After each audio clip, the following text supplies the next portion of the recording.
friends, welcome to GSR Chem Tube channel. Now let us see about atomic structure chapter in that about atomic models proposed by different scientists at different times. First of all, what is meant by an atomic model?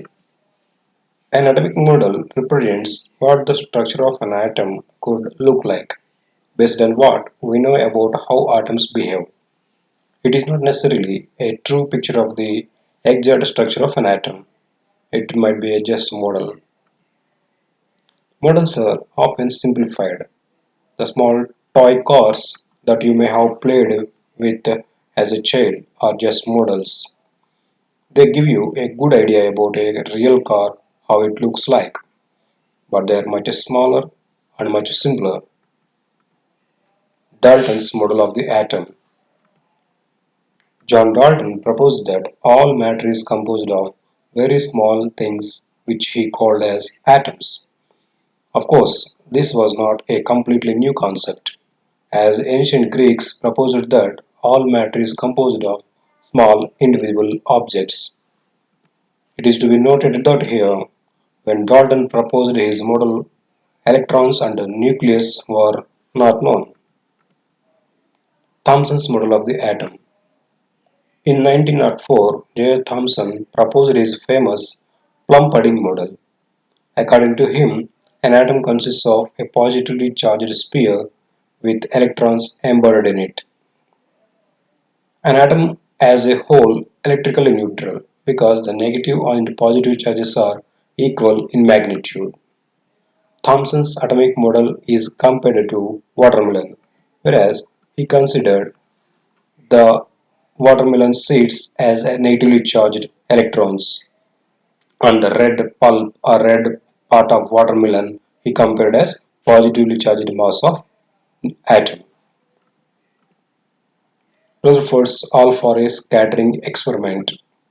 Rutherford, a student of J. Thomson, modified the atomic structure with the discovery of nucleus. His atomic model is based on the all-for-a scattering experiment. In this, Rutherford passed a beam of alpha particles through a gold foil through a thin gold foil, and he to observe the atom and noted how the alpha particles are scattered from the gold foil. So in this experiment he has taken a thin gold foil, very thin gold foil, and he passed alpha particles through this gold foil.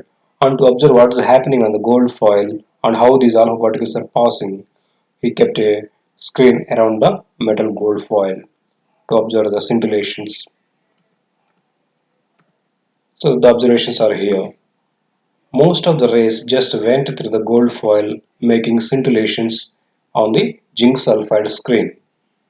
So in this way, most of the atoms are being passed through the gold foil. Very few got deflected after hitting the gold foil.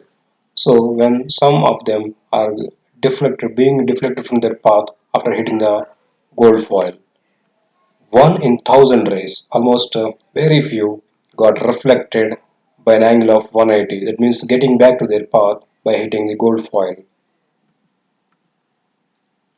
So from this, Rutherford's model is given. Rutherford's experimental observations led to a change in ideas around the atom. His new model described the atom as a tiny, dense, positively charged core called a nucleus, surrounded by lighter, negatively charged electrons. In this way, he considered this total dense part as atom which is being surrounded by electrons.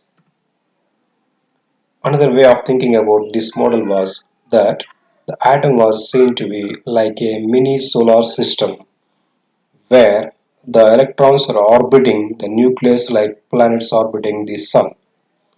That is why this model is sometimes known as planetary model or solar system model.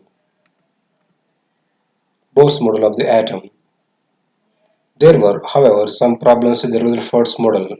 For example, it could not explain the very interesting observation that atoms only emit light at certain wavelengths or frequencies. Niels Bohr solved this problem by proposing that electrons could only orbit the nucleus in certain special orbits at different energy levels around the nucleus. So he called these energy levels as stationary orbits. So electrons are revolving only in these stationary orbits. Next, electron cloud model. The electron cloud model is currently the most accepted model of the atom. Of course, it retains the concept of nucleus from Bohr and Rutherford's models, but introduces a different definition of the motion of the electrons around the nucleus.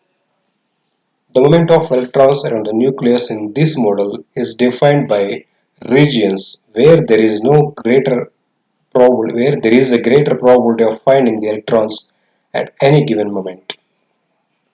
These regions are associated with specific energy levels, take on a variety of odd shapes as the energy of the electrons increase. Thank you for watching our video.